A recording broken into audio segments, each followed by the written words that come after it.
Hello' everyone, আমি গৈছিলোঁ প্ৰাগ ৰঙালী বিহুৰ মেলা চাবলৈ। নেটফিহাট ৰূপনগৰত যে হৈ আছে, 7 এপ্ৰিলৰ পৰা হৈ আছে 13 এপ্ৰিললৈকে, মানে আজিলৈকে হ'ব।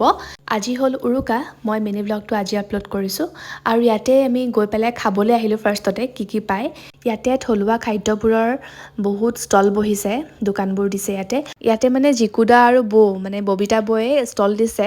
মই টাৱাং যাওঁতে বৌয়ে ফোন কৰিছিল যে বৰ্ষা আহিবা, এনেকৈ ষ্টল দিছোঁ। গুৱাহাটী গৈ পাই মানে ডাইৰেক্ট গৈছোঁহে আৰু। আকৌ বিহু বুলি ঘৰলৈ আহিব লগা হ'লেই। ঘৰলৈ আহি আকৌ মামাই লৈ গ'ল মুন্নি আৰু মোক বিহু বজাৰ কৰিবলৈ। মুন্নিক এটা ড্ৰেছ দিলে, মই জিন্স ল'লোঁ। সেয়াই আৰু বজাৰ কৰা হ'ল বাৰু। আৰু এয়া ইফালে মায়ে আকৌ জাপি আৰু গামোচা পালে বিহু বুলি দেই।